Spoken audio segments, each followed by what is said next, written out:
بسم اللہ الرحمن الرحیم۔ سامعین کرام، آپ سن رہے ہیں انسپیکٹر احمد یار خان سیریز کے سلسلے کی ایک اردو کہانی زن، ضمیر اور زہر، جس کے مصنف خود احمد یار خان ہیں، اور یہ اس سلسلے کی قسط نمبر 3 ہے۔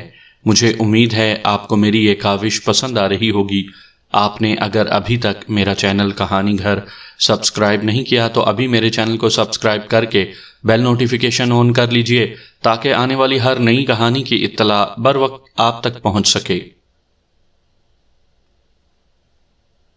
ان شکوک کے علاوہ میں نے یہ بھی سوچا کہ مقتول عورتوں کا پرستار بتایا گیا تھا جسے عورتوں کا شکاری کہا جاتا ہے۔ یہاں اس کے پڑوس میں اسی کی کلاس کی اتنی خوبصورت لڑکی تھی، یہ ہو ہی نہیں سکتا تھا کہ خالد اس لڑکی کی طرف توجہ نہ دیتا۔ اسے لڑکی کو پھانسنے کے لیے بڑا اچھا بہانہ مل گیا تھا۔ اس لڑکی کا بھائی لاپتہ ہو گیا تھا اور خالد لڑکی کو ساتھ لیے پھرتا رہا تھا۔ میں نے وہاں سے واپس آتے ہوئے اپنے ہیڈ کانسٹیبل اور تھانے کے ہیڈ کانسٹیبل کو بتایا کہ لڑکی نے کیا کہا ہے۔ غلط کہتی ہے، ہیڈ کانسٹیبل اشفاق یعنی تھانے کے ہیڈ کانسٹیبل نے کہا۔ ملک صاحب، اس کا تعلق خالد کے ساتھ اچھا بھلا رہا ہے، آپ چلیے وہاں، میں آپ کو اصل بات معلوم کروا دوں گا۔ آپ پہلے ہی ادھر آ گئے، پہلے ان سے پوچھتے، رام سہائے یعنی گاؤں کے نمبردار اور شامے سے، شاید یہ دونوں بھی پردہ ڈالنے کی کوشش کریں۔ خالد ان کو بہت انعام دیا کرتا تھا۔ نوروز اور اس کی ماں کے پاس میں پہلے اس لیے چلا گیا تھا کہ ذرا انہیں دیکھ لوں اور سونگ لوں کہ یہ کیا چیز ہیں، سچ بولتی ہیں یا مجھے ٹرخاتی ہیں۔ میرا اپنا ایک طریقہ تفتیش تھا، میں اس کے مطابق چل رہا تھا۔ میں جو شک لے کر گیا تھا وہ پختہ ہو گیا تھا۔ خالد کے مکان میں آ کر میں نے رام سہائے کو الگ بٹھایا اور مقتول کے متعلق پوچھا۔ اس نے وہی کچھ بتایا جو میں پہلے سن چکا تھا۔ مثلاً خالد عیاش تھا اور یہاں آ کر زیادہ عیاشی کیا کرتا تھا۔ میں نے اس سے پوچھا کہ خالد نے اس کے گاؤں کی کسی لڑکی کے ساتھ کوئی تعلقات قائم کر لیے ہوں گے اور لڑکی کے گھر کے کسی آدمی نے اسے دھوکے میں مقتول کو زہر پلا دیا ہوگا۔ یہ ذہن میں رکھیں کہ مقتول کی طبیعت اس شام خراب ہوئی تھی جس شام وہ اراضی سے واپس اپنے شہر پہنچا تھا۔ اس سے یہ ظاہر ہوتا تھا کہ اسے زہر اراضی پر دیا گیا تھا۔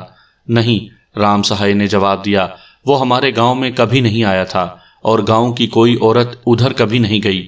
حضور، خالد شہزادہ تھا، میرے ساتھ اس کا اچھا تعلق تھا، وہ بڑے قیمتی ہیرے کو ہاتھ ڈالتا تھا۔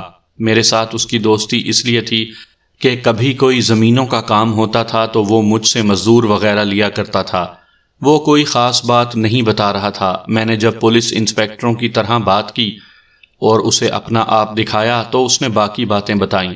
آپ جس عورت سے ملنے گئے تھے اس کی بیٹی آپ نے دیکھی ہوگی، رام سہائے نے کہا۔ یہ امیر کبیر زمیندار اور جاگیردار لوگ ہیں، میں اندر کی بات تو نہیں بتا سکتا، میں یہ بات یقین سے کہتا ہوں کہ اس لڑکی کے ساتھ خالد کا تعلق تھا، اور میں یہ بھی بتا سکتا ہوں کہ اس لڑکی کا بھائی لاپتہ ہو گیا تھا۔ یہ بھی کوئی ناٹک تھا، اس بارے میں شامہ جانتا ہوگا اور ضرور جانتا ہوگا۔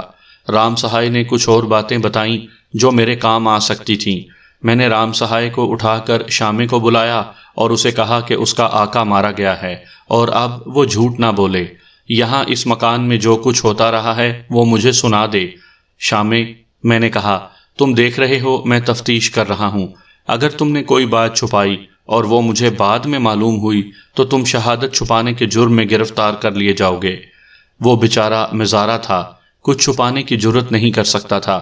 اس نے خالد کی عیاشیوں کی وہی تفصیل سنائی جو مجھے پہلے ہی معلوم تھی۔ نئی بات اس نے یہ بتائی کہ نوروز کے ساتھ خالد کا قریبی تعلق تھا اور نوروز کا بھائی اپنے آپ کہیں نہیں گیا تھا بلکہ وہ اغوا ہوا تھا اور کچھ دنوں بعد اسے چھوڑ دیا گیا تھا۔ کس نے اغوا کیا تھا؟ حضور، اس نے ہاتھ جوڑ کر کہا، میں نے جو سنا ہے وہ آپ کو بتا دیا ہے۔ میں آپ کو 2 مزاروں کے نام بتا دیتا ہوں، ساری حقیقت وہی آپ کو سنائیں گے۔ تم کیوں نہیں سناؤ گے؟ میں نے کہا، تم مزاروں پر افسر لگے ہوئے ہو، میرا خیال ہے تم برا نہیں بننا چاہتے۔ یہ بات نہیں حضور، اس نے کہا، میں نے عرض کی ہے کہ میں نے جو سنا ہے وہ آپ کو بتا دیا ہے۔ مجھے ہر بات کا علم ہوتا ہے، لیکن یہاں کوئی ایسا واقعہ ہوا ہے جو مجھ سے خفیہ رکھا گیا ہے۔ میں اتنا جانتا ہوں کہ اس کا تعلق لڑکے کے اغوا کے ساتھ ہے اور اس کا تعلق خالد میاں اور اس لڑکی کے ساتھ ہے جو بیوہ کی بیٹی ہے، اور حضور یہ جو 2 مزارے میں آپ کو بتا رہا ہوں ان کا تو اس واقعے کے ساتھ خاص تعلق ہے۔ تم نے ان سے پوچھا نہیں تھا؟ میں نے کہا تم تو ان سے روب سے پوچھ سکتے تھے۔ پوچھا تھا حضور، شامی نے کہا، روب بھی دیا تھا، لیکن انہوں نے یہ کہہ کر مجھے ٹال دیا کہ مالک کا حکم ہے کہ زبان بند رکھو۔ آپ سراج اور مولوی سے پوچھیں، مولوی کا نام شفیع ہے، داڑھی کی وجہ سے اس کا نام مولوی پڑ گیا ہے۔ یہ دونوں بڑے تیز آدمی ہیں۔ میں نے آپ کو پہلے بتایا ہے کہ میں جس کسی سے پوچھ گچھ کرتا تھا اس کے ساتھ 1.5-2 گھنٹے اور بعض کے ساتھ اس سے بھی زیادہ وقت لگ جاتا تھا۔ بے شمار باتیں ہوتی تھیں۔ اگر میں اپنا ہر ایک سوال اور ہر سوال کا جواب سنانے لگوں تو میری ہر کہانی کی ایک 100 اقساط بن جائیں۔ میں آپ کو بڑے ہی مختصر مکالمے اور موٹے موٹے واقعات اور اہم شہادت سنا رہا ہوں۔ مثلا شامی کے ساتھ جو باتیں ہوئیں ان سے میں قائل ہو گیا کہ سراج اور مولوی کو تفتیش میں شامل کرنا ضروری ہے۔ میں نے ان دونوں کو بلایا اور دونوں کو اکٹھے کھڑا کر کے کہا میں ان سے الگ الگ تفتیش کروں گا، اگر ان کے بیانات میں فرق ہوا تو دونوں کو گرفتار کر لوں گا۔ میں نے انہیں بھی کہا کہ ان کا وہ آقا مر گیا ہے جس کا انہیں ڈر تھا، اب وہ کوئی راز چھپانے کی کوشش نہ کریں۔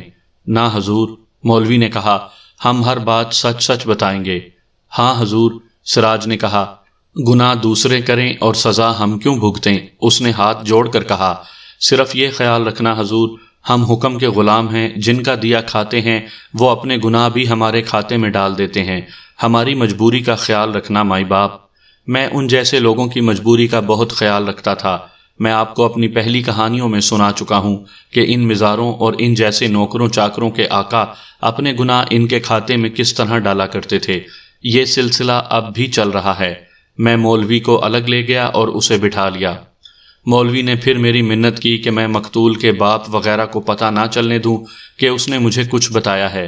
میں نے اسے تسلی دی، گھبراہٹ دور کی، کچھ ہنسی مذاق کی باتیں کر کے اسے اپنے ساتھ کھولا۔ پھر اس نے مجھے ایسی واردات سنائی کہ میرا دماغ روشن ہو گیا۔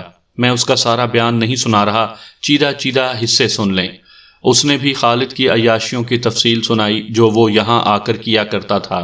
پھر اس نے بتایا کہ اب خالد اپنی اراضی پر آیا تو نوروز اپنی ماں اور چھوٹے بھائی کے ساتھ اپنی اراضی پر آئی ہوئی تھی۔ چند دنوں بعد خالد نے ان کے ہاں جانا شروع کر دیا۔ پھر نوروز بھی ادھر آنے لگی۔ کبھی وہ اپنی ماں کے ساتھ آتی اور کبھی اکیلی آ جاتی تھی۔ خالد نے شامے، سراج اور مولوی کو یہ ڈیوٹی دی کہ وہ نوروز کے مزاروں پر نظر رکھا کریں کہ وہ ماں بیٹی کو پریشان نہ کریں اور دیانتداری سے کام کیا کریں۔ خالد نے انہیں یہ حکم بھی دیا کہ وہ ماں بیٹی کی ضروریات کا بھی خیال رکھا کریں۔ یہ سلسلہ تقریباً 1 مہینے چلا۔ ایک روز خالد نے سراج اور مولوی کو بلا کر کہا کہ نوروز کے بھائی کو اغوا کر کے وہ اپنے گھر میں رکھیں اور جتنے دن وہ ان کی قید میں رہے اسے کوئی تکلیف نہ ہونے دیں۔ یہ انہیں خالد نے بتانا تھا کہ لڑکے کو کب اور کس طرح رہا کرنا ہے۔ انہیں خالد نے بڑی سختی سے یہ حکم دیا تھا کہ کسی کو پتہ نہ چلے۔ شامہ مالکوں کا خاص آدمی ہے، مولوی نے کہا، لیکن خالد میاں نے کہا تھا کہ کسی کو پتہ نہ چلے۔ ان دونوں نے لڑکے کو اس طرح اغوا کیا کہ مولوی ان کی زمینوں کی طرف گیا۔ لڑکا اکثر گھومتا پھرتا رہتا تھا۔ وہ سراج اور مولوی سے مانوس تھا۔ دونوں اس کے گھر کام کاج کے لیے آتے جاتے رہتے تھے۔ لڑکا مولوی کو مل گیا۔ لڑکے کے ہاتھ میں غلیل تھی۔ مولوی نے اسے ایک طرف اشارہ کر کے کہا کہ وہاں بہت سے جنگلی کبوتر اور فاختائیں ہیں، انہیں جا کر مارو۔ لڑکا ادھر چلا گیا۔ مولوی کسی اور طرف نکل گیا۔ فصل اتنے اونچے تھے کہ انہیں کوئی دیکھ نہیں سکتا تھا۔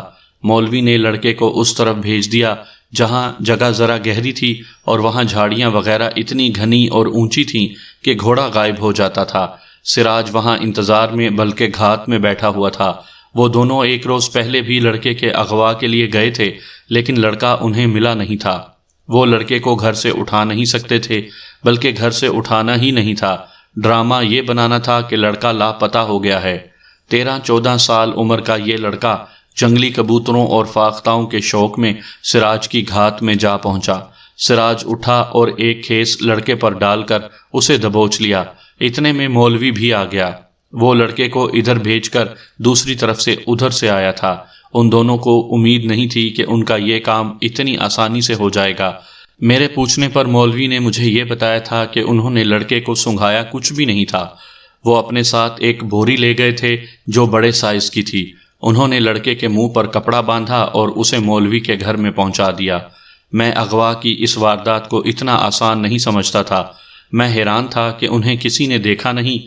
میں نے بعد میں وہ جگہ دیکھی جہاں لڑکے کو پکڑا گیا تھا، اور وہ راستہ دیکھا جدھر سے لڑکے کو بوری میں ڈال کر مولوی کے گھر پہنچایا گیا تھا۔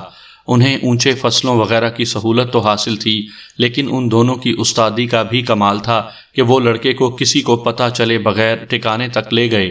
بیان دیتے دیتے مولوی رک گیا اور ہاتھ جوڑ کر منت کرنے لگا کہ اس نے یہ جرم اپنے آقا کے حکم پر کیا تھا، اس لیے میں اسے گرفتار نہ کروں۔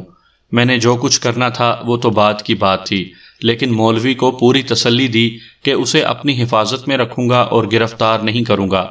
دماغ مقتول کا بھی استاد مجرموں جیسا تھا۔ اس کی ہدایت کے مطابق لڑکے کو مولوی کے گھر رکھا گیا اور اس کی آنکھوں پر پٹی باندھ دی گئی۔ کچھ دیر بعد سورج غروب ہو گیا، اور جب اندھیرا گہرا ہوا تو لڑکے کو انہوں نے اٹھایا اور باہر لے گئے۔ باہر ایک گھوڑی تیار تھی۔ انہوں نے لڑکے کو گھوڑی پر ڈالا اور چل پڑے۔ کم و بیش 2 گھنٹے گھوڑی کو اپنی اراضی کے رقبے میں ہی گھماتے پھراتے رہے۔ پھر مولوی کے گھر لے آئے اور ایک کمرے میں اس کی پٹی کھول دی۔ پٹی کھولنے سے پہلے مولوی نے اپنا صافہ نقاب کی طرح اپنے سر اور چہرے پر لپیٹ لیا تاکہ لڑکا اسے شناخت نہ کر سکے۔ اس کے بعد لڑکے کو 5-6 دن وہیں رکھا گیا۔ اسے جو کھانا دیا جاتا تھا وہ خالد کا باورچی پکاتا تھا۔ یہ امیرانہ اور مرغن کھانا ہوتا تھا۔ لڑکے کے آگے کھانا مولوی رکھتا تھا۔ مولوی کا چہرہ صافے میں چھپا ہوا ہوتا تھا۔ لڑکا رہائی کے لیے روتا تھا اور مولوی کہتا تھا کہ اسے جلد رہا کر دیا جائے گا۔ اگر وہ اس طرح روئے گا یا شور شرابہ کرے گا تو اسے قتل کر دیا جائے گا۔ خالد رات کو مولوی کے گھر جاتا تھا، لیکن وہ کمرے میں لڑکے کو دیکھنے کے لیے کبھی نہیں گیا۔ یہ دیہاتی مکانوں جیسا کچا مکان تھا۔ مولوی کی بیوی تھی اور 2 بچے بھی تھے۔ خالد کے کہنے کے مطابق اس نے بیوی کو اس کے ماں باپ کے گھر بھیج دیا تھا۔ سراج بھی رات کو اسی گھر میں سوتا تھا۔ میرے ایک سوال کا جواب دیتے ہوئے مولوی نے کہا کہ انہیں پکڑے جانے کا کوئی ڈر نہیں تھا، کیونکہ ان کے سر پر ان کے آقا کا ہاتھ تھا۔ 8-10 دن بعد رات کا واقعہ ہے، مولوی نے سنایا۔ میں اور سراج صحن میں بیٹھے ہوئے تھے کہ خالد میاں آ گئے۔ ہر روز کی طرح انہوں نے لڑکے کا حال احوال پوچھا اور بیٹھ گئے۔ میں نے انہیں کہا کہ مائی باپ ایسا نہ ہو کہ پولیس کسی دن اچانک آ چھاپا مارے۔ خالد میاں نے بتایا کہ انہوں نے تھانے دار کو اپنے ہاتھ میں رکھا ہوا ہے، پولیس کا کوئی خطرہ نہیں۔ خالد میاں ہمارے ساتھ گپ شپ کرتے رہے۔ وہ ذرا نشے میں تھے۔ ویسے ہی انہوں نے کوئی بات شروع کر دی اور ہم سنتے رہے۔ تھوڑا ہی وقت گزرا ہوگا کہ باہر والا دروازہ بڑی زور سے کھلا۔ ہم صحن میں 4 پائیوں پر بیٹھے ہوئے تھے۔ پاس ہی لالٹین جل رہی تھی۔ 4 آدمی اندر آئے۔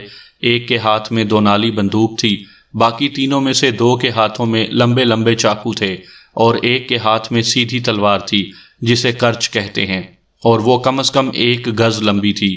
بندوق والے نے بندوق کی نالی خالد میاں کے ساتھ لگا دی اور کہا کہ ہلنا نہیں۔ تلوار والا میرے اور سراج کے سر پر کھڑا ہو گیا۔ چاقوؤں والوں نے کمرے کے دروازے کی زنجیر کھولی۔ ان میں سے ایک کے ہاتھ میں ٹارچ تھی۔ مجھے معلوم تھا کہ لڑکا سویا ہوا ہے۔ وہ اندر گئے اور لڑکے کو جگا کر لے آئے۔ لڑکا بہت گھبرایا ہوا تھا۔ اس نے ایک آدمی کی طرف دیکھا اور بھائی جان کہہ کر اس کی طرف دوڑ پڑا۔ یہ وہ آدمی تھا جس کے ہاتھ میں تلوار تھی۔ لڑکا اس کے گلے لگ گیا۔ اس آدمی نے لڑکے کو اپنے ایک بازو کے گھیرے میں لے لیا۔ میں اس جوان آدمی کو جانتا تھا۔ یہ اپنے باپ کے ساتھ اس بیوہ کے گھر لڑکے کے اغوا کے 3-4 روز آیا تھا۔ ہم نے ٹو لگائی تھی۔ لڑکے کی ماں نے اپنے ایک مزارے کو پیغام دے کر شہر بھیجا تھا کہ لڑکا لاپتہ ہو گیا ہے۔ یہ آدمی نوروز کا منگیتر تھا۔ اس کے ساتھ اس کا بڑا بھائی اور باپ آئے تھے۔ خالد میاں کے حکم سے ہم ان کو دیکھتے رہتے تھے۔ وہ کئی بار تھانے بھی گئے تھے۔ پھر دونوں بھائیوں میں سے ایک یہاں سے چلا گیا تھا۔ دوسرے دن وہ 2 آدمیوں کے ساتھ واپس آ گیا۔ اس کے 2 روز بعد یہ واقعہ ہوا۔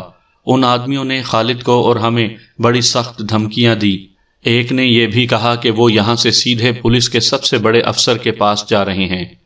حضور، ہم یہ دیکھ کر بہت حیران ہوئے کہ خالد میاں جیسا جابر آدمی ان کی منتیں کرنے لگا کہ تمہیں لڑکا صحیح سلامت مل گیا ہے، پولیس کے پاس نہ جاؤ۔ وہ جب سب باہر نکلے تو خالد میاں بھی ان کے ساتھ نکل گئے، اور میں اور سراج ساری رات ڈرتے رہے۔ اگلے دن ہم تینوں خالد میاں کے گھر گئے اور پوچھا کہ خطرہ ٹل گیا ہے یا نہیں۔ انہوں نے ہمیں تسلی دی اور بتایا کہ لڑکے والے خالد میاں کے پاس آ رہے ہیں اور کوئی تصفیہ ہو جائے گا۔ پھر ہم نے دیکھا کہ لڑکی کے منگیتر کا باپ اور بھائی خالد میاں کے پاس آئے۔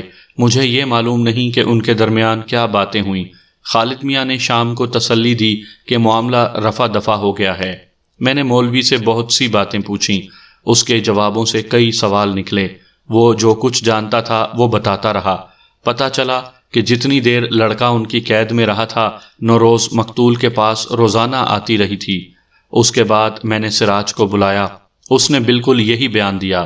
مولوی کی طرح ہی میری منت سماجت کی کہ میں اسے گرفتار نہ کروں۔ میں اس کا بیان سنانا ضروری نہیں سمجھتا کیونکہ یہ بیان آپ مولوی کی زبانی سن چکے ہیں۔ میں نے مولوی سے بھی پوچھا تھا اور سراج سے بھی پوچھا کہ لڑکے کی نشاندہی کس نے کی تھی۔ دونوں میرے اس سوال کا جواب نہ دے سکے۔ سراج نے اپنی رائے یہ دی کہ جس طرح اس کے آقا نے جاسوس رکھے ہوئے تھے ویسے ہی جاسوس لڑکے والوں کے پاس بھی ہوں گے، وہ بھی مقتول کی ٹکر کے لوگ تھے۔ میں البتہ اس بات پر حیران ہو رہا تھا کہ لڑکے والے چپ کیوں ہو گئے۔ اتنا عرصہ گزر جانے کے بعد تک انہوں نے کوئی کارروائی نہیں کی تھی۔ یہاں سے مجھے شک پیدا ہوا کہ انہوں نے یہ یقین کر کے کہ لڑکے کو مقتول نے اغوا کروا لیا تھا، لڑائی جھگڑے کے بجائے مقتول کو کسی دھوکے میں لا کر زہر دے دیا تھا۔ میں نے ان سب لوگوں کو جو بلائے تھے وہیں بیٹھا رہنے دیا، دونوں ہیڈ کانسٹیبلوں کو ان پر چھوڑا اور میں اکیلا ہی نوروز کے گھر جا پہنچا۔ سورج غروب ہو چکا تھا۔ ماں بیٹی مجھے دیکھ کر پھر اسی طرح گھبرائیں جس طرح پہلے گھبرائی تھیں۔ میں نے انہیں پھر تسلی دی۔ اب میرا لب و لہجہ اور انداز کچھ اور تھا۔ یہ نہ سمجھیں کہ میں ان پر روب جھاڑ رہا تھا۔ اتنا تو میں سمجھتا تھا کہ خالد نے نوروز کو اپنے قبضے میں لینے کے لیے اس کے بھائی کو اغوا کروایا تھا۔ آپ معزز خاندان کی خواتین ہیں۔ میں نے کہا، میں پولیس کی اس برانچ سے تعلق رکھتا ہوں جسے یہ اختیار حاصل ہے کہ وہ بڑے سے بڑے افسر کو بھی جہاں چاہے لے جا سکتی ہے۔ میں آپ لوگوں کی عزت کر رہا ہوں اور آپ مجھے چکر دے رہی ہیں۔ کیا یہ اچھا لگے گا کہ میں آپ دونوں کو اور بچے کو تھانے میں بلاؤں اور وہاں بچے سے کہوں کہ وہ بیان دے کہ وہ کس طرح اغوا ہوا تھا، اور پھر آپ سے جواب طلبی کروں کہ آپ اتنا بڑا واقعہ مجھ سے چھپاتی کیوں ہیں؟ میں آپ کی مدد کے لیے آیا ہوں۔ میں یہ بات کر ہی رہا تھا کہ نوروز کی ماں کی آنکھوں سے آنسو بہہ نکلے۔ نوروز اندر چلی گئی، واپس آئی تو اس نے ایک کاغذ میرے ہاتھ میں تھما دیا۔ اس کاغذ پر لکھا تھا، 20,000 روپیہ دے دو اور اپنا لڑکا لے جاؤ۔ 4 دن کے اندر اندر رقم نہ ملی تو اگلی صبح لڑکے کی لاش تمہاری کھیتوں میں پڑی مل جائے گی۔ اگر پولیس تک پہنچو گی تو لڑکے کی لاش بھی نہیں ملے گی۔ اگر 20,000 منظور ہے تو کاغذ کے ایک ٹکڑے پر صرف یہ لکھ دو کہ منظور ہے، اور کاغذ کا یہ ٹکڑا رات کے وقت اپنے دروازے کے باہر رکھ کر اوپر ایک پتھر رکھ دینا۔ اگر تم نے پولیس کو اطلاع دی تو اس سے کوئی فائدہ نہیں ہوگا، نقصان تمہارا ہوگا۔ میں نے جب یہ تحریر پڑھی تو سب سے پہلے یہ خیال آیا کہ میں نے اسی ہاتھ کی لکھی ہوئی تحریر کہیں دیکھی ہے۔ میں ہینڈ رائٹنگ ایکسپرٹ تو نہیں تھا، لیکن اتنا تجربہ تھا کہ اصلی اور جعلی تحریر میں فرق معلوم کر لیتا تھا۔ سوچتے سوچتے یاد آ گیا کہ یہ ہاتھ اور تقریباً یہی قلم میں نے 2-3 روز پہلے ہی دیکھا ہے۔ میں جب شہر میں مقتول کے گھر اس کے کاغذات دیکھ رہا تھا تو اس کی 2-3 تحریریں دیکھی تھیں۔ یہ تحریر جو نوروز نے میرے آگے رکھی تھی، یہ بلا شک و شبہ مقتول کے ہاتھ کی لکھی ہوئی تھی۔ اب میں اس بات پر حیران ہوا کہ مقتول تو دولت مند آدمی تھا، اسے ایک لڑکے کو یرغمال میں رکھ کر رقم مانگنے کی ضرورت نہیں ہونی چاہیے تھی۔ یہ 20,000 روپیہ آج کا نہیں تھا، اس زمانے کا 20,000 روپیہ آج کے 3-3.5 لاکھ روپے کے برابر بنتا ہے۔ مجھے خیال آیا کہ ذہنیت مجرمانہ ہو جائے تو مجرم یہ نہیں دیکھا کرتے کہ ان کی اپنی سوشل پوزیشن کیا ہے اور ان کے گھر میں کتنی دولت ہے۔ کیا آپ مجھے پوری بات سنائیں گی؟ میں نے ماں بیٹی سے پوچھا۔ ہم بہت ڈری ہوئی ہیں، نوروز کی ماں نے جواب دیا۔ ہم نے اپنے بچے کو سختی سے کہہ رکھا ہے کہ کسی کو نہ بتائے کہ وہ اغوا ہوا تھا اور کس طرح رہا ہوا ہے۔ میں نے انہیں ابھی یہ نہیں بتایا تھا کہ مجھے نوروز کے منگیتر اور اس کے بھائی پر شک ہے کہ خالد کو انہوں نے زہر دیا ہے۔ یہ سارا کھیل میرے لیے ایک معمہ تھا۔ میں الفاظ میں شاید بیان نہیں کر سکا کہ ماں اور بیٹی کس قدر خوف زدہ تھیں۔ انہوں نے تفصیلاً سنایا کہ وہ خالد کے خاندان اور اس کے پالے ہوئے غنڈوں سے اور یہاں کے سکھ تھانے دار اور اس کی پولیس سے کتنا ڈری ہوئی ہیں۔ ان کی اس دہشت زدگی میں مزید اضافہ اس طرح ہو گیا تھا کہ خالد مارا گیا تھا۔ ان دونوں کو پتہ چل چکا تھا کہ خالد کو زہر دیا گیا ہے۔ نوروز کی ماں نے مجھے صاف الفاظ میں بتایا کہ وہ اس ڈر سے مری جا رہی ہیں کہ خالد کی موت کا الزام ان پر نہ آ جائے۔ میں نے انہیں بتایا کہ میں کسی تھانے کا تھانے دار نہیں، بلکہ میں تھانے کے تھانے داروں کو بھی گرفتار کر کے سزا دلانے کا اختیار رکھتا ہوں۔ ماں بیٹی پر اپنا اعتماد پیدا کرنے کے لیے مجھے خاصا زور لگانا پڑا۔ میں نے انہیں کہا کہ میں ان کا خوف ہمیشہ کے لیے رفع کر دوں گا۔ مختصر یہ کہ بڑی کوشش سے وہ اصل واقعہ سنانے پر آمادہ ہو گئیں۔ میں نے نوروز کی ماں سے کہا کہ وہ نوروز کو میرے پاس بیٹھی رہنے دے اور خود اندر چلی جائے۔ نوروز کے متعلق میں پہلے سنا چکا ہوں کہ ذہین اور جرت والی لڑکی تھی۔ اس نے بات شروع ہی اس طرح کی کہ خالد اسے بری نیت سے دوست بنانا چاہتا تھا۔ چونکہ خالد اور نوروز ایک ہی سوشل حیثیت کے تھے اور لڑکی پردہ نشین نہیں تھی بلکہ کچھ آزاد خیال تھی، اور اسے معلوم تھا کہ خالد شریف آدمی نہیں، لیکن وہ سمجھتی تھی کہ خالد کم از کم اس کے ساتھ بدتمیزی نہیں کرے گا، اس لیے وہ اس کے ساتھ کچھ بے تکلف ہو گئی۔ خالد نے کھیتوں اور دیگر کاموں کے معاملے میں ان لوگوں کی مدد امداد شروع کر دی تھی۔ ایک روز نوروز خالد کے مکان میں آئی ہوئی تھی۔ خالد نے اس کے ساتھ اس قسم کی بے تکلفی شروع کر دی جس کی نوروز کو امید نہیں تھی۔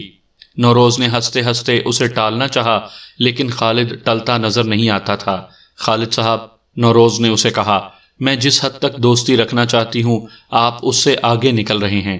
آپ اگر اپنی یہ تمام زمین میرے نام منتقل کر دیں تو بھی میں آپ کے ساتھ اپنی حد سے باہر نہیں نکلوں گی۔ پھر شادی کے لیے تیار ہو جاؤ۔ خالد نے بے تکلفی سے کہا، تم شاید سمجھ نہیں سکیں کہ میرے دل میں تمہاری کتنی محبت ہے، اور یہ محبت ایسی نہیں کہ تم ٹالو گی اور میں ٹل جاؤں گا۔ ساری زندگی کی رفاقت قبول کر لو۔ کیا آپ شادی شدہ نہیں؟ نوروز نے پوچھا۔ اس سے تو میں پہلے ہی جان چھڑا رہا ہوں، خالد نے کہا، اور وہ مجھ سے تنگ ہے۔ تم ہاں کہو اور میں اسے طلاق دے دوں گا، لیکن میں طلاق نہیں لے سکتی، نوروز نے کہا۔ کیا کہہ رہی ہو؟ خالد نے حیران ہو کر کہا، تم شادی شدہ تو نہیں ہو؟ میری منگنی ہو چکی ہے خالد صاحب، نوروز نے کہا، اور منگنی اس کے ساتھ ہوئی ہے جسے میں دل سے پسند کرتی ہوں۔ میں اسے کبھی نہیں چھوڑوں گی۔ اس کے باوجود خالد اسے اپنی ہوس کے جال میں پھانسنے کی کوشش کرتا رہا۔ نوروز نے بڑی مشکل سے اسے ٹالا اور اٹھ کر چل پڑی۔ خالد نے اس سے پوچھا کہ وہ کل کس وقت آئے گی؟ اگر آپ وعدہ کریں کہ پھر کبھی آپ میرے ساتھ اس قسم کی بات نہیں کریں گے تو جس وقت آپ چاہیں گے آ جاؤں گی، نوروز نے کہا۔ مجھے بھی اس جنگل میں کسی کے ساتھ کی ضرورت ہے، لیکن میری اس آزاد خیالی کو آپ کوئی دوسرا رنگ نہ دیں۔ اگلے روز نوروز خالد کے ہاں نہ گئی، خالد اس کے ہاں آ گیا۔ نوروز نے اسے صاف الفاظ میں کہہ دیا کہ اس نے بہت سوچا ہے، آخر وہ اس نتیجے پر پہنچی ہے کہ وہ خالد سے تعلقات توڑ لے۔ اس سے اگلے روز نوروز کا چھوٹا بھائی گھر سے نکلا اور واپس نہ آیا۔ رات بھر ماں بیٹی روتی اور اس کا انتظار کرتی رہیں۔ انہوں نے اپنے مزاروں کو ہر طرف دوڑا دیا تھا اور ہر طرف سے یہی جواب ملتا تھا کہ بچہ نہیں ملا۔ صبح دونوں علاقے کے تھانے میں چلی گئیں اور سکھ تھانے دار جوگندر سنگھ کو رپورٹ دی۔ نوروز نے مجھے بتایا کہ جوگندر سنگھ نے عام سے کاغذ پر رپورٹ لکھی، لڑکے کی عمر، حلیہ وغیرہ لکھا اور کہنے لگا کہ گھر جا کر آرام سے بیٹھو، لڑکا مل جائے گا۔ ماں بیٹی گھر آ گئیں، لیکن انہیں چین کیسے آتا؟ دوپہر کو دونوں پھر تھانے چلی گئیں۔ جوگندر سنگھ کا رویہ کچھ اور بدلا ہوا تھا۔ تم لوگ پولیس والوں کو خواہ مخواہ پریشان کرتے ہو، جوگندر سنگھ نے انہیں کہا۔ اپنے لڑکے کو تم لوگ لگام ڈال کر نہیں رکھتے، وہ آوارہ ہو جاتے ہیں، عیاشی کرنے کے لیے شہروں کو چلے جاتے ہیں اور تھانے میں آ کر رپورٹ لکھواتے ہیں کہ لڑکا لاپتہ ہو گیا۔ بار بار تھانے مت آؤ، میں لڑکے کو ڈھونڈنے کا انتظام کر رہا ہوں، مل گیا تو تمہیں اطلاع دے دی جائے گی۔ آپ تصور میں لا سکتے ہیں کہ ماں اور بہن کی جذباتی حالت کیا ہوتی ہوگی۔ یہ ماں کا اکلوتا بیٹا تھا اور اس کا باپ مر چکا تھا۔ وہ رات ماں بیٹی نے آنکھوں میں کاٹی۔ صبح اٹھ کر باہر نکلیں تو باہر والے دروازے کی درز میں یہ رکا طے کیا ہوا ملا جس کا میں نے پہلے ذکر کیا تھا۔ اب تو ان بیچاریوں کی حالت اور زیادہ خراب ہو گئی۔ ماں کو تو غشی آنے لگی۔ نوروز اکیلی خالد کے ہاں چلی گئی اور اسے یہ رکا دیا۔ خالد نے یہ رکا بڑی زور سے میز پر پھینکا اور کہنے لگا کہ وہ بچے کا ایک پیسہ ادا نہیں کرے گا اور بچہ زندہ و سلامت لے کر آئے گا۔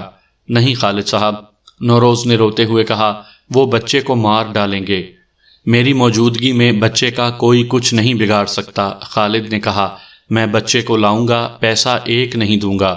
نوروز نے اسے بتایا کہ تھانے دار نے کیا جواب دیا ہے، میں اس سکھ کو بھی گرفتار کروا دوں گا۔ خالد نے کہا، وہ تمہیں ٹال رہا ہے، یہ لوگ مجرموں سے ملے ہوئے ہوتے ہیں۔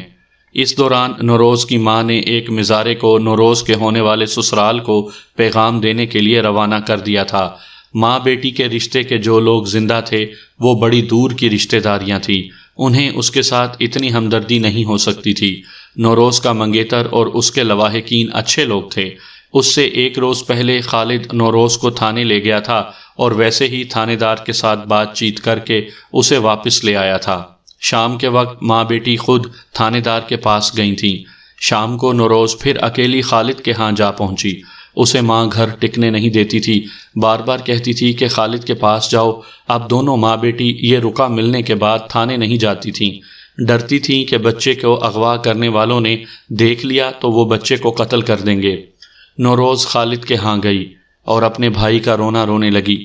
خالد نے پھر اسے تسلیاں دیں اور کہا کہ چند گھنٹوں میں اس نے معلوم کر لیا ہے کہ لڑکا کہاں ہے اور اب وہ سوچ رہا ہے کہ وہاں کس طرح حملہ کرے اور لڑکے کو زندہ نکال لائے۔ نہیں خالد صاحب، نوروز نے روتے ہوئے کہا، کچھ نہ کرنا، مجھے اپنا بھائی زندہ چاہیے، یہ میرا ایک ہی بھائی ہے، آپ نہیں جانتے کہ مجھے اس سے کتنی محبت ہے۔ کیا تم 20,000 روپے دینا چاہتی ہو؟ 20,000 روپے پورے کرنے کے لیے آپ کی مدد کی ضرورت ہے، نوروز نے کہا۔ آپ ہماری کچھ زمین خرید لیں اور کل شام تک 20,000 روپیہ مجھے دے دیں یا 20,000 روپیہ قرض دے دیں جو میں یہ فصل کٹتے ہی ادا کر دوں گی۔ دونوں کچھ دیر اس موضوع پر باتیں کرتے رہے۔ نوروز نے مجھے جو باتیں سنائیں ان سے میں اندازہ کرتا رہا کہ خالد اس لڑکی کو کس مقام پر لانے کی کوشش کر رہا تھا۔ کرتے کرتے وہ اپنی اصل بات پر آ گیا۔ روزی، خالد نے اسے کہا، 20,000 معمولی بات ہے، کل شام تک تمہارا بھائی تمہارے پاس ہوگا، میری محبت کی تھوڑی سی قیمت ادا کر دو۔ خالد نے وہی قیمت بتائی جو نوروز کو منظور نہیں تھی۔ خالد نے صاف الفاظ میں کہہ دیا کہ وہ اسے کس مقصد کے لیے چاہتا ہے۔ انسپکٹر صاحب، روزی نے مجھے بیان دیتے ہوئے کہا، ایک طرف میری عصمت تھی اور دوسری طرف میرا پیارا بھائی تھا۔ میں سوچ میں پڑ گئی کہ ان دونوں میں سے کس سے دستبردار ہو جاؤں۔ ان لمحوں کا ذکر کرتے ہوئے نوروز کی آنکھوں میں آنسو آ گئے۔ کہنے لگی، اگر میرے پاس پستول ہوتا تو میں خودکشی کر لیتی۔ خالد نے مجھے بازو سے پکڑ کر اپنے پاس پلنگ پر بٹھا لیا۔ میں تو یہ فیصلہ بھی نہ کر سکی کہ اس سے دور رہوں یا اور قریب ہو جاؤں۔ میرے دل سے ایک ہوک سی اٹھی اور مجھے خدا یاد آیا۔ میرا خیال ہے کہ میں بھائی کی خاطر پھسل چلی تھی کہ دروازے پر دستک ہوئی۔ خالد نے بڑے غصے سے کہا کہ کون ہے اوئے؟ باہر سے میرے ایک مزارے کی آواز آئی کہ بی بی کے مہمان آ گئے ہیں، انہیں جلدی گھر بھیج دیں۔ خالد نے بڑی زور سے اپنے ماتھے پر ہاتھ مارا۔ میں اٹھ کھڑی ہوئی۔ اس نے پوچھا کہ جلدی آؤ گی؟ میں کوئی جواب دیے بغیر باہر نکل گئی۔ وہ گھر گئی تو اس کا منگیتر کا بڑا بھائی اور ان کا باپ آیا ہوا تھا۔ 2 نالی بندوق وہ اپنے ساتھ لائے تھے۔ یہ لوگ اگلی صبح خالد سے ملے۔ خالد نے انہیں بھی تسلیاں دیں کہ لڑکا مل جائے گا۔ خالد صاحب، نوروز کے ہونے والے سسر نے کہا، روزی بتاتی ہے کہ آپ کو معلوم ہے کہ لڑکا کہاں ہے۔ ہم اغوا کرنے والوں سے ڈرتے ہیں کہ وہ لڑکے کو نقصان پہنچا دیں گے، اس لیے ہم پولیس کے پاس نہیں جا رہے۔ آپ اس سلسلے میں کیا کر سکتے ہیں؟ نوروز بھی ان کے ساتھ آئی تھی۔ خالد نے ان لوگوں کو ایسا جواب دیا جس سے وہ کچھ مطمئن ہو گئے۔ جواب کچھ اس قسم کا تھا کہ 1-2 دن اور انتظار کر لیں۔ یہ سب وہاں سے اٹھ گئے۔ میرے پوچھنے پر نوروز نے بتایا کہ اسے بالکل شک نہیں ہوا کہ خالد نے اسے پھانسنے کے لیے اس کے بھائی کو خود ہی اغوا کروایا تھا۔ میری حالت تو پاگلوں جیسی ہو رہی تھی انسپکٹر صاحب، اس نے کہا۔ ذہن میں صرف بھائی تھا اور 20,000 روپیہ۔ شام کے بعد روزی، اس کی ماں اور ان کے یہ مہمان بیٹھے یہ سوچ رہے تھے، بلکہ فیصلہ کر چکے تھے کہ 20,000 روپیہ ادا کر دیا جائے۔ نوروز کے منگیتر نے کہا کہ آج رات ایک کاغذ پر لکھ کر باہر رکھ دیتے ہیں کہ منظور ہے۔ اتنے میں ایک عورت ان کے گھر آئی۔ وہ خالد کے مزاروں میں سے تھی۔ اس کا نام تو کچھ اور تھا لیکن وہاں سب اسے جوگن کہتے تھے۔ وہ نوروز اور اس کی ماں کو الگ لے گئی۔ کیوں پریشان ہوتی ہو بیبو؟ اس نے کہا، کسی کو یہ نہ بتانا کہ یہ بات میں نے تمہیں بتائی ہے، تمہارا بچہ یہی ہے۔ میں یہ نہیں بتا سکتی کہ بچے کو کیوں اغوا کیا گیا ہے، لیکن بچہ تمہارا جہاں ہے وہ جگہ صاف بتا دوں گی۔ خالد کا ایک مزارع ہے جس کا نام مولوی ہے، تمہارا بچہ اس کے گھر میں ہے۔ اگر تم خالد سے کہو گی کہ بچہ واپس کر دے تو وہ نہیں کرے گا۔ تم نہیں جانتی کہ وہ اپنے باپ کی اولاد نہیں، شیطان کی نسل ہے۔ آگے تمہاری ہمت ہے کہ بچے کو وہاں سے کس طرح نکلواتی ہو۔